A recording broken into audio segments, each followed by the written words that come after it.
The text arrived the night before Lily's housewarming. We'll skip it. Your sister just moved too. No hello, no apology, just a few cold words on a bright phone screen. Lily stared at the message, the glow of it reflecting in her glass of wine. For a moment she waited, thinking maybe another message would come. Sorry honey, we'll celebrate later. But nothing followed.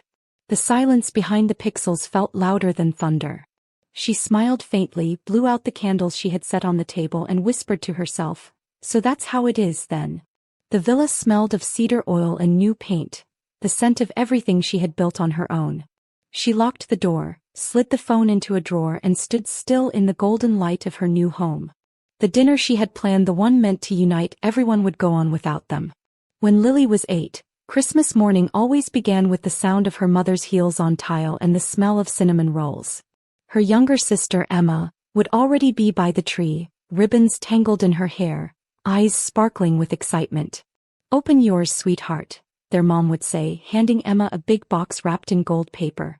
Lily would wait for hers, usually a smaller package off to the side. Inside, something practical, socks, a notebook. You like writing things down, her mom would remind her, as if that made it special. It wasn't cruelty, it was habit. A soft kind of forgetting that made Lily shrink a little smaller each year. She never complained, just smiled politely, hiding the sting behind practiced calm. By 10, Lily understood that praise was uneven currency. When Emma danced on stage at the spring festival, their parents clapped like she'd invented music. Her father lifted her high into the air and said, "That's my girl." A week later, Lily came home holding a blue ribbon from the district science fair, her handmade solar car gleaming under the lights. "Look, Dad.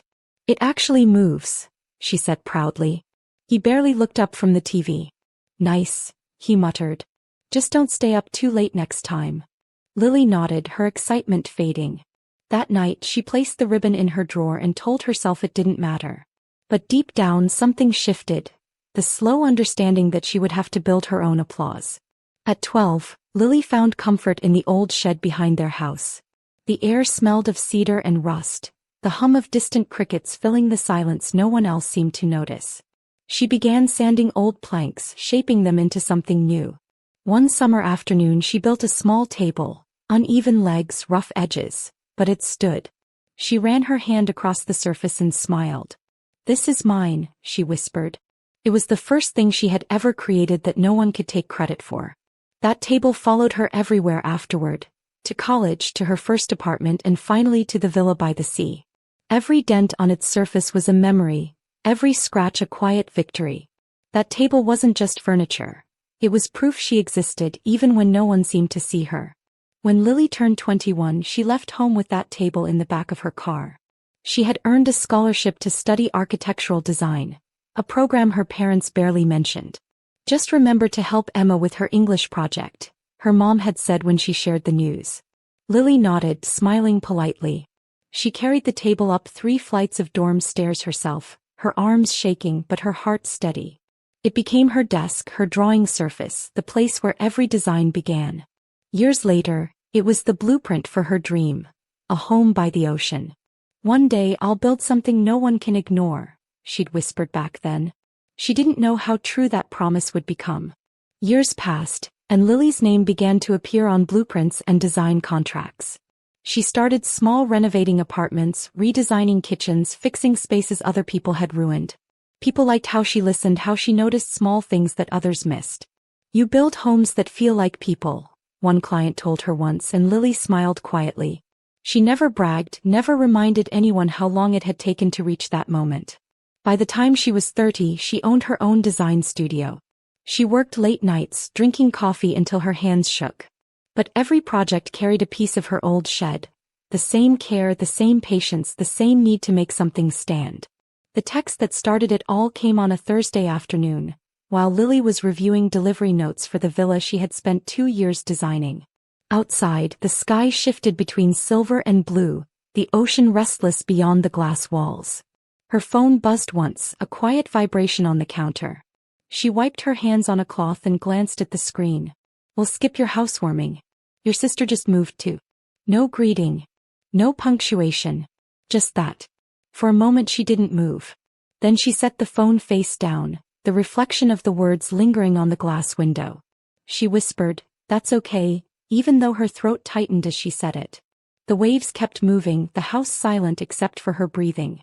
That evening, Lily sat alone at the long dining table she had designed herself. The sunset threw gold light across the oak surface. 15 chairs lined each side, all equal distance apart. No head seat, no symbols of status.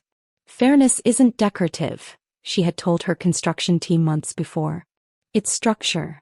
Now sitting there, she realized those words weren't just about architecture, they were about her life. She ran her fingers along the smooth wood and whispered, "You always stand," to the table, remembering the first one she ever built. Her reflection in the glass looked small but strong. She wasn't angry anymore. She was awake. Lily opened her old leather notebook, the one that had followed her since college, and drew a line down a blank page. On one side she wrote those who always had a seat. On the other, those who never did. Slowly she began listing names. Her grandmother, her quiet cousin Eli, her college friend Rachel, who never had anyone waiting at the airport. The list grew fast, each name pressing grooves into the page as her pen carved meaning into the silence. When she finished, she closed the book and looked out toward the horizon. The sea shimmered in fading gold, the last light soft against the glass. "This time," she said quietly, "no one gets left out." That night Lily didn't sleep. The villa was filled with the sound of wind through the cedar beams and waves crashing below the cliffs. She spread tracing paper across the table and began sketching a plan, not for a building but for a dinner. A single night of inclusion. She mapped light sources, chair angles, and the path of the evening like an architect drawing the foundation of belonging. At the top of the blueprint she wrote in pencil, "Everyone has a seat." When dawn broke, the first sunlight spilled through the glass walls, lighting the paper like gold. Lily leaned back, eyes tired but peaceful. "Let's build something different this time," she whispered. And she meant it. By morning, Lily brewed a pot of coffee and sat by the open window, the sea breeze brushing her face. She flipped open her notebook again, scanning the names she had written the night before. "Time to invite them," she whispered. One by one she sent short messages. "Dinner this Saturday. My place by the coast. Come hungry." Then she began making calls. "Rachel," she said, her voice soft but sure, "you busy Saturday night?" There was a long pause. "You're hosting something?" Rachel asked, disbelief in her tone. "Yes," Lily replied. "Something different." When she hung up, her hands trembled, but it wasn't nerves. It was power returning to her fingers. Next she called her cousin Eli, who had been left out of the last family reunion. "You still like roasted salmon?" she asked. He chuckled. "Depends who's cooking." "A local chef this time," Lily said. "I want you there." His voice softened. "You sure? It's been years." "I'm sure," she said. When she ended the call, she stared at the ocean again. For the first time in a long while, the silence didn't feel empty. It felt open, like space being cleared for something new. The villa, once still and cold, came alive again. Delivery trucks arrived one after another, the sound of boxes sliding across the marble floors echoing through the wide halls. Lily moved through it all with quiet focus, clipboard in hand, checking linens, plates and candles. She spoke little but smiled often. At one point a florist asked, "Big celebration?" Lily paused, then smiled faintly. "Something like that." Outside, the wind carried the smell of salt and eucalyptus. For the first time, the house didn't feel too big for her. It felt ready. She went into town that afternoon, visiting a small hardware store near the harbor. The clerk, an older man with kind eyes, helped her gather twine for hanging bulbs, marine-grade clips, and a roll of waterproof cloth. "Throwing a party?" he asked. Lily hesitated, then nodded. "Sort of. But not just any party." He laughed lightly. "Well, make it one people remember." "Oh," she said, smiling as she paid. "They will." The man didn't know he had just supplied the materials for a quiet revolution. That evening, a woman named Margaret arrived.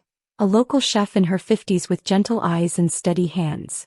"What kind of dinner are we planning?" she asked, unpacking her ingredients. Lily looked out at the fading sky. "A table for people who stopped being invited," she said softly. Margaret paused, her expression thoughtful. "That's beautiful," she murmured. "I've cooked for weddings, for birthdays, but never for that." They worked side by side, and by the time the night settled in, the villa smelled like thyme, lemon, and new beginnings. Over the next 2 days, Lily's hands never stopped moving. She hung soft string lights across the terrace, low enough to make the air feel warm. She placed wildflowers in small glass jars, tied with pieces of twine. Every plate matched. Every chair aligned perfectly with the ocean view.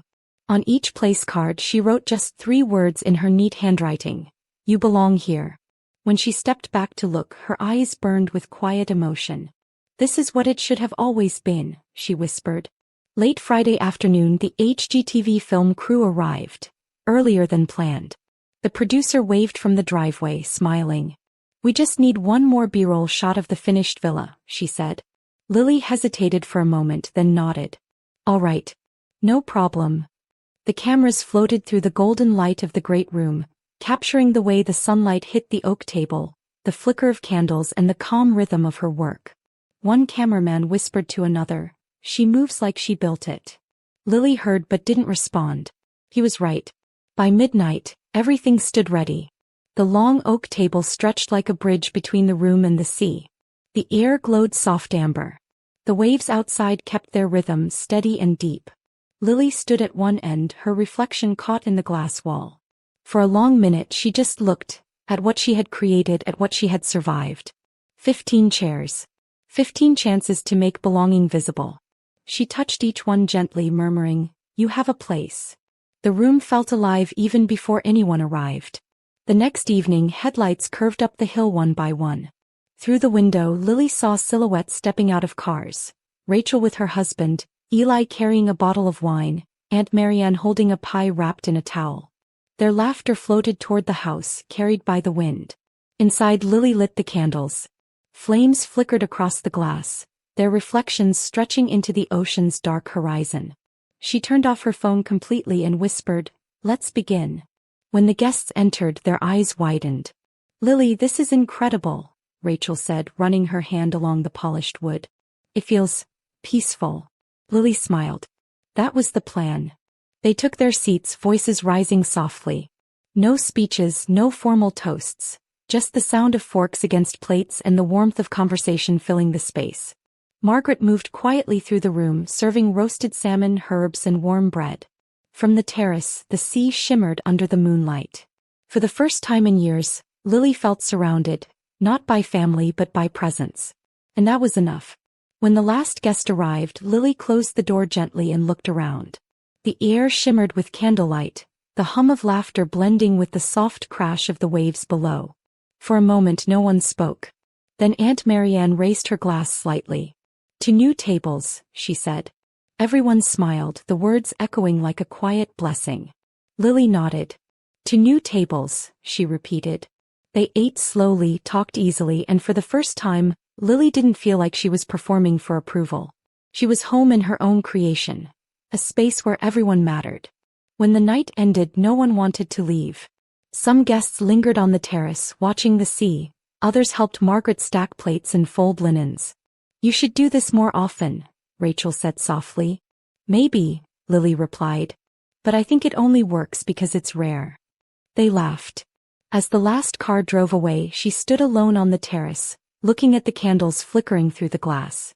"It's not loneliness," she whispered. "It's peace." For the first time, that word didn't scare her. The following week, the HGTV episode aired. Lily hadn't planned to watch it. But when Rachel called and said, "You're on," she found herself turning on the TV anyway. The opening shot panned across the cliffs, the drone camera rising toward the villa bathed in golden light. A narrator's voice spoke over the sound of waves. When designer Lily Hart built her oceanfront home, she wanted to create a space where everyone had a seat at the same table. Lily froze. That was her voice from months ago, calm and sure, recorded during construction. The camera cut to her hands adjusting silverware, sunlight pouring through cedar beams, Margaret stirring chowder, the table stretching toward the ocean. The words played again, softer now. "Fairness isn't decorative, it's structural." The living room fell silent except for the sound of waves in the background. Rachel's children sat cross-legged on the floor whispering, "That's Aunt Lily." When the credits rolled, applause filled the villa. Lily smiled faintly, her eyes glistening. She hadn't built the house for recognition, but the moment felt like a quiet kind of justice. Then her phone began to buzz. Once, twice, then over and over again. That Emma. The names flashed one after another like a storm she'd seen coming for years. Rachel noticed. "You're not going to answer?" she asked. Lily shook her head. "Not yet." By morning there were 30 missed calls and dozens of texts. "We saw the show. Why didn't you tell us? You embarrassed us. Call us back." Lily turned the phone face down on the counter and exhaled. The silence after the noise felt almost holy. Later that afternoon her grandmother called. "They'll try to rewrite it, you know," the old woman said gently. "They'll say they were misunderstood." Lily smiled faintly. "I know." "Then don't argue," her grandmother said. "Let the truth sit where everyone can see it. It's stronger there." Lily looked out the window at the sea, sunlight glinting on the water. "Thank you, Grandma," she whispered, "for seeing me." The older woman chuckled softly. "Oh, sweetheart, I've always seen you. It's your mother who forgot how to look." An hour later the phone buzzed again, her mother's name flashing on the screen. Lily hesitated, then answered and placed it on speaker. "Lily," her mother began, her tone falsely warm. "We watched your episode. I think there's been a huge misunderstanding. It made it look like we excluded you, and that's not true. We were just busy helping Emma move." Lily didn't interrupt. She simply said, "You excluded me in your own words, Mom. I still have the text." Silence filled the line. Then came her father's distant voice muttering, "This is all so dramatic." Her grandmother's voice suddenly cut through the call, calm, firm, unshakable. "Judy, stop. I've watched you do this since she was a child. You've always turned the light away from her." "Mother, this isn't the time," her mom snapped. "It's the only time," Grandma replied. "Every Christmas, every birthday, you made Emma the center of everything and called it fairness. It wasn't fairness, it was favoritism." There was a sharp inhale on the other end, followed by her mother's trembling voice. "That's not true." "It is," Grandma said softly. "Now the whole town has seen it." The call ended in uneasy silence. Lily sat at the kitchen table, her grandmother sipping tea beside her. The ocean shimmered through the glass wall, calm and endless. "You didn't need to win," Grandma said, watching the waves. "You just needed to stop carrying it." Lily nodded slowly. The words sank deep, settling somewhere inside her chest. "You're right," she whispered. "It's lighter now." For once she didn't feel like she had to prove anything. The truth was enough. 2 days later the villa felt still again. The chairs were slightly out of place from the dinner, the air still carrying traces of thyme and lemon. Lily walked barefoot across the wooden floors, the quiet sound of her steps echoing softly. Outside, the sea was calm, steady, indifferent to all that had unfolded. She picked up her phone from the counter but didn't turn it on. Instead, she opened the terrace doors and let the wind sweep through the house, carrying away the last of the tension that had lived there too long. That evening Lily did something unexpected. She called her parents and Emma, inviting them to dinner. "No cameras," she said simply. "Just us." They agreed, hesitant but curious. On the night they arrived, the sun was setting in soft gold over the ocean. Lily had set a small table near the fireplace, her old cedar table, the first one she ever built. 4 plates, 4 chairs, 1 simple meal. When her parents walked in, they stopped, looking around quietly. "It's beautiful," her mother whispered. "Different from what I imagined." Lily smiled. "It's home." Dinner was quiet at first. The fire crackled, throwing soft light across their faces. Her father cleared his throat. "The food is good," he said awkwardly. "Thanks," Lily replied. Emma stared at the table, tracing its edge with her finger. "You kept it," she murmured. "The one from the shed." "Yeah," Lily said. "It's been with me everywhere." Emma's voice broke slightly. "I didn't know it hurt that much." Lily nodded. "I didn't know how to say it." The silence that followed wasn't heavy, it was gentle, like a bridge being built plank by plank. No one apologized that night, but they didn't have to. Sometimes acknowledgement was louder than any sorry. Her mother sighed, her voice soft. "You did good, Lily. Really good." Lily met her eyes and nodded. It wasn't redemption, it was recognition. And for the first time that was enough. When they left later, her mother hugged her for longer than usual. "I'll call soon," she said. "Okay," Lily replied. And this time she believed it might actually happen. After they were gone, Lily sat by the fire until the embers dimmed. The villa was silent except for the rhythm of the sea outside. She stepped onto the terrace, the night air cool against her skin, and looked out at the horizon. For years the sound of waves had felt like distance. Tonight it sounded like return. She laid her hand on the old cedar table, tracing the grooves and dents she had made as a child. "We stood," she whispered. "We always did." The table, the house, the silence, it all spoke for her now. As dawn broke, light flooded through the glass, touching every corner of the villa she had built alone. It didn't feel like victory, it felt like balance. Lily understood now that boundaries weren't walls. They were architecture, the structure that kept love upright. She smiled softly, whispering to herself, "Sometimes walking away isn't losing, it's rebuilding on your own terms." And with that she turned toward the sea, ready for the next quiet morning of her life, strong, steady, and finally free. Moral lesson: silence isn't weakness, it's design.